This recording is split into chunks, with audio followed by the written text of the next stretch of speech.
All right, appreciate everybody being here today. I do want to begin by just our hearts are heavy and thoughts and prayers go out to the Idaho campus community as well as University of Virginia and the tragedies that have happened recently here and just a very, very difficult time. And so I know the football program there at Virginia is well affected by this, and prayers for Coach Elliott as he takes his group through that very, very awful situation. So tough.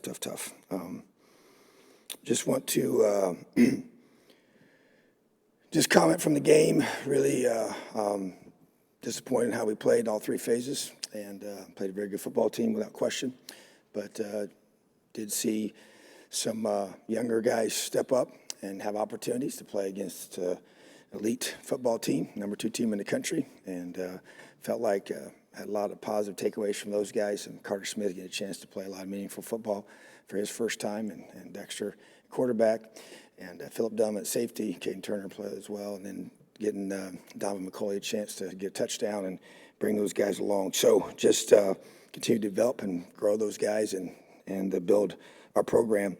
Also, some young guys that did a great job during the week in our scouts. We have Cooper Jones as well as Jeff Unsiger as defensive scouts of the week. And then offensive scouts were DJ Moore and Christian Harris. And then special team scout was Reese Lozano. Excited about this week. You know, we not every place, not every program has the opportunity to play in trophy games and rivalry games, and we have 2 trophy games that we have on our regular season schedule, and we have both of those to finish out the season. So great opportunity for us to play for the Brass Spittoon, and a trophy that we've had twice since I've been here, and they currently have it right now, and so much to play for with our guys. Set that tone today in our team meeting with them regarding that, and it'll be the whole tone for the week and the focus, and they'll be able to get our guys ready to play our best football on Saturday in East Lansing. Questions? I guess, Tom, sorry, I'm back here. At quarterback in particular, I mean, based on what you saw Saturday, does that prompt you to make a change at starter? Does that prompt you to build some sort of plan to play both Connor and Dexter? What do you want these last 2 weeks to look like for you behind center? Well, to me, the goal is, you know, we got to be able to do what we have to do to be able to put ourselves in the best position to win a football game. So that's the goal, is to win. And, you know, we're going to play who we feel gives us the best opportunity to do that. So we've obviously had a chance to evaluate those guys from their game performance, and that will continue this week throughout practice. And so obviously we saw things that we know what we have there, and so we're going to be able to adapt and adjust to help us be successful on Saturday. So we'll not be naming a starter at this time, but we'll keep evaluating this week. Hey, Coach. A few years ago, when you decided not to, you gave up play calling on defense. One of the things you mentioned was how difficult it was to balance being a head coach with the time constraints of doing that. This time around, how do you feel like you've handled that? And is it something where you think you can keep doing it going forward, or do you think at some point you'll have to pass it off again like you did a few years ago? Yeah, I think long-term wise, I think it's a good thing to be able to pass to someone else, and I'll do that when I feel like the time is right for that situation. I think as you know, it's always challenging time-wise. You know, it was challenging before. It's just still challenging. I do feel better about the structure we have now, and I think it's helped. And with having Chad in his role and the way that he's able to take over a lot of things for me, so that's been good. But I just think, you know, just even the whole, you know, the portal, NIL, all the things that we're doing. I mean, I'm spending a lot of time working on all those things, you know, as far as the NIL piece, and that never stops, you know, and so just continuing to build that, because it's such a massive part of the direction of the future of college athletics at this level. So, yeah, it's gotten more, you know. The last time I called it, that wasn't even a variable, you know, and so there was no transfer portal and the movement that creates. And so I think the job has gotten more complex without question. And so, you know, moving forward, yeah, I'd like to be able to do that eventually, but I do like the structure we have, and we'll continue to always tweak things and try and find ways to get us better and help us play our best on game day. Coach, with the different changes throughout the year, and I know things change and other things cause things to be different, but with at the quarterback position, how we've seen different guys play well, has there been any questioning of maybe the talent is not being identified as early as possible? Like maybe Dexter Williams getting to play earlier and what that could have brought to this team, but to identify the talent that is there before it's actually there. Well, I think that's always, when you talk about your team and who you decide to play and not play, and every position is different. Obviously the quarterback position, you play one guy, so it gets emphasized with what that guy does at a higher level. I get that. You can play multiple, running backs or linebackers and DBs, and it all kind of flows. But I would say this, and it's always the case, and I feel like that. For each guy, it's their responsibility to prove during practice that they're the guy at that position, and so to me, some guys play better than they practice, you want to obviously see that grow and develop. You don't want them to be a guy that isn't locked in and focused during those practice reps, but some guys just play better, and so, bottom line is that, you go through and we'll have to see how everything plays itself out these last couple of weeks. But yeah, you obviously want to nail that. You want to be on point with that. You want to be able to project what a guy is going to be able to do. And sometimes you're right about a guy. Sometimes, he goes out there and doesn't perform the way you want him to. And then you look like you made a mistake making that decision. So I think the bottom line is that that never stops. That's going to continue. And that's why we grade and watch every practice rep. And I watch everything as well on both sides of the ball. It takes a lot of time for sure, but that's what we do.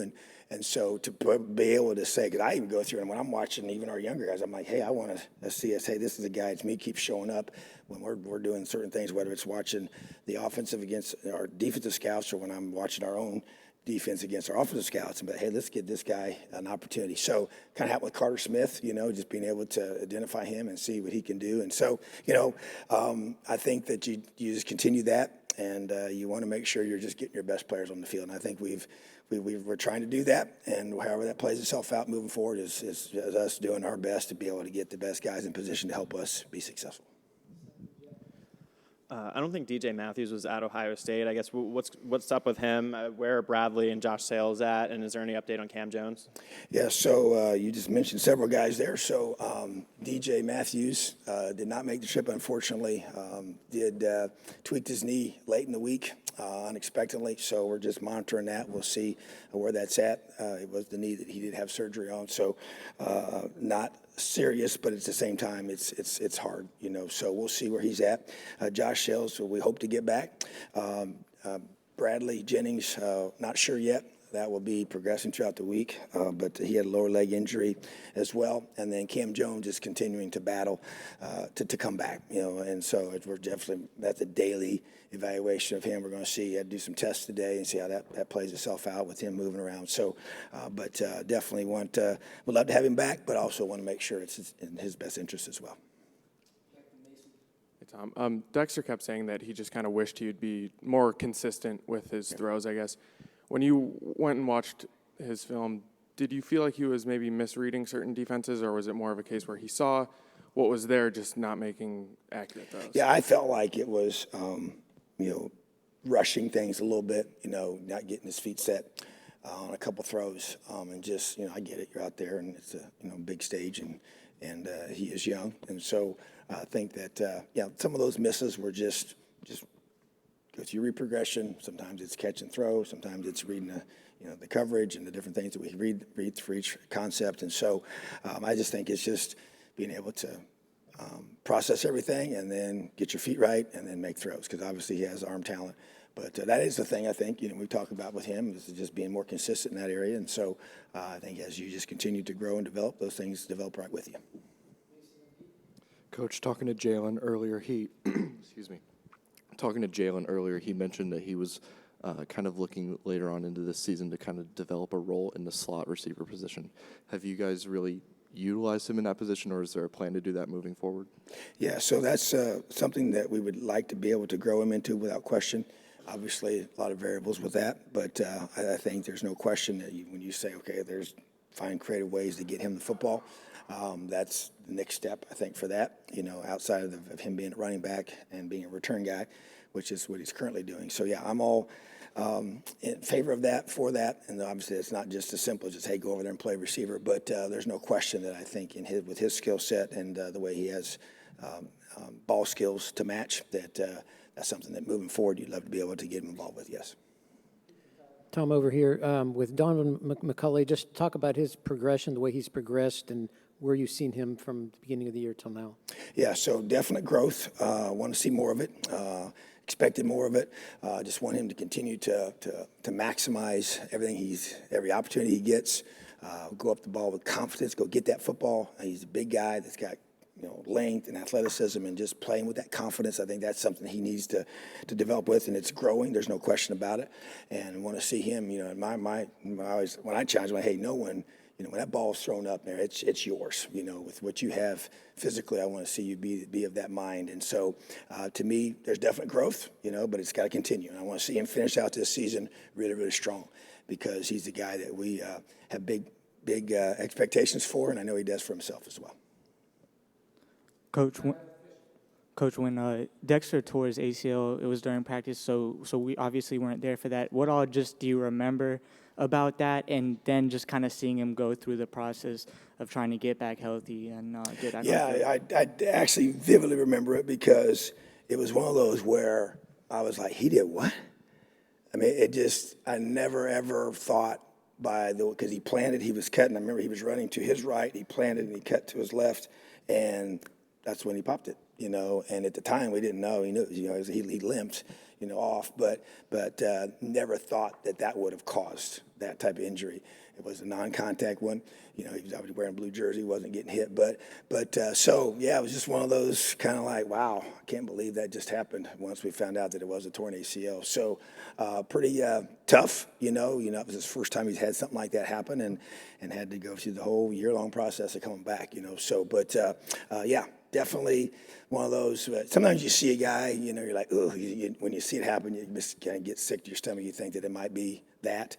And then some you just can't even believe. And that was one of those. It was not what we expected. But obviously that's in his past, and he's learned to grow from that, and just continuing to just keep getting better. Tom, the special teams this year have, for the most part, probably been one of the real bright spots in this football team. And a guy who gets no publicity, Sean Ratcher, the guy that snaps the ball all the time for both field goals, extra points, and punting. Tell us a little bit about what you feel about that guy. Yeah, Sean, to me, one of our most valuable players, that especially when you start thinking about most valuable players that nobody knows much about, but his value to this team is immense. He's so consistent. He's so dependable. Everybody kind of forgets he's there, because he always does his job. Great snaps, great location. We directional punt, so it's not like he just snaps it straight back to the punter every single time. There's different legs you snap it to based on where we're going to punt it. So there's a lot more to it than it might even appear. And then he's the leader of that group. He's the leader of our special teams unit, and takes tremendous pride in it. Is just has high expectations. Those guys do a lot of things on their own during practice, and he leads that group. And so just invaluable to have his consistency. We went out and recruited him. He came to our camp. He worked out for us at the camp, and we offered him based off that workout. And we knew he was, that's one of those skill sets where you got numbers that you get. We know how fast his long snaps are and his short snaps are, and you can see his location. You chart all those things, and so then you try and find a guy that fits your culture and what you want here on your football team. And he fit all those things. And then he was a baseball player. I like multi-sport guys. I just think guys that learn to compete in other sports, it matters, and so I like that about him. And so that's just, he kind of was the complete package of what we're looking for, and he's been phenomenal for us, and he's going to leave here with 2 degrees, and he's a very sharp young man, excellent student, and high character. So couldn't be more proud of him, and like I said, he's a guy that most people don't know much about, but very, very valuable, and what he does helps our team in a huge way win games. Tom, this is, I guess, kind of philosophical, but when you have quarterbacks with different skill sets and thinking about Dexter's ability to obviously break the pocket and run, thinking about his arm strength, but also, as I imagine you might recognize with your staff at the beginning of the season, he may not be 1 or 2. He may be a little bit further down the depth chart to start a season. how much do you want to build for somebody like that in the event they do have to play in terms of specific packages within an offense? I imagine you don't want to spend too much time on it, but if that player, for whatever reason, does wind up playing significant snaps, basically having a part of the playbook that really goes to their specific skills, if that makes sense. Yeah, I think that's a valid point, and I think especially like you mentioned that you got guys that have different skill sets, and that is the case here. And so, but I will say, he was, like you said, he wasn't the two, and so he was always with with that group, taking some reps, and doing all the routes on there and doing all the things with that group. So we did, for that very reason, we kept him with those guys. And so knew that he had talent for sure, was young. The year that he missed set him back without question. And obviously it is a new system that they've all had to learn. So I just think the challenge is always how many reps do you put into that guy, that may or may not play much, and to be able to get that, and then also to be able to, if it's different, so it is definitely package driven, I would say, and it would be it's been a very precise package part of that to start with, and then you grow from there. So I think that's how you manage it, and I do think there is a lot of benefit of having, because when I sit there and think about defensively, and we come up with a game plan, if I don't have to change the game plan based on the quarterback skill set, 1A or 1B, it might not matter who the quarterback is. But if you got a completely different kind of quarterback, that can change everything that you do schematically. So there are some benefits to that without question. Does create some challenges, so you got to weigh those two against each other. And at the end of the day, for us here, we're always just trying to find the best quarterbacks we can find that we believe can help us win. And those guys are all a little bit different. And then once you decide who those guys are, you make sure your scheme is adapted to help them be at their best. Hey, Coach. Dexter mentioned that two of his closest friends on the team are Donovan and Jalen. How much is that off-the-field chemistry and cohesiveness? How much would that possibly play a role in certain packages being put on the field and maybe increased snap counts for some guys? Well, I think that any time, you have connectivity with guys, it's positive. I think that, as you that's why I think it's ideal, as you move forward and you have, a guy that's, the quarterback that's the leader of your team, the leader of that side of the football, leader of that room, leader of that, and the guys gravitate to him, that's kind of what you want. And then they, that's where in today's balance of, quarterbacks staying places and moving around like it happens every place, to be able to create that, continuity and connectivity is over time is challenging without question. So, but I think that's where, because, I think it's like anything else, when a guy feels more comfortable with certain guys, who's going to look to, when he either breaks the pocket or he's back in the pocket, whether it's part of his read progression or not. So even we know that, we always say, hey, who's the quarterback look to when he needs a play? That's the guy we usually try takeaway, and so I think there's no question that can be a part of those guys feeling comfortable with each other, playing well together, and looking for each other when they're out there. And so you'd like to be able to build that within your team, and hope that'll help you, score points and win football games. Coach, you mentioned the portal earlier. I know guys have been going in since the season started, but I know in a couple weeks it's going to really start get going when the season ends for a lot of teams. Have you guys identified any certain positions where, as you look to the portal and you get into December and recruiting really kicks up, where you might want to go try to get some older guys or a veteran guy to kind of plug a hole to bridge the gap to the younger guy? We definitely have gone through that already and have a list of not guys, but spots, positions that we're trying to address.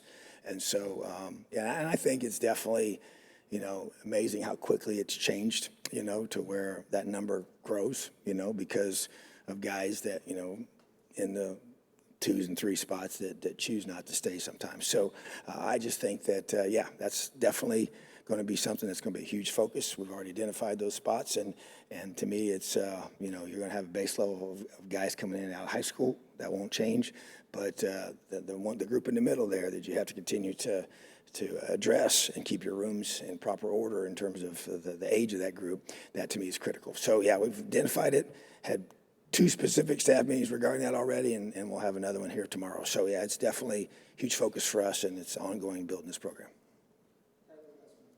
Coach, I think you had said last week that Dexter is basically a guy that's just really well respected within the locker room.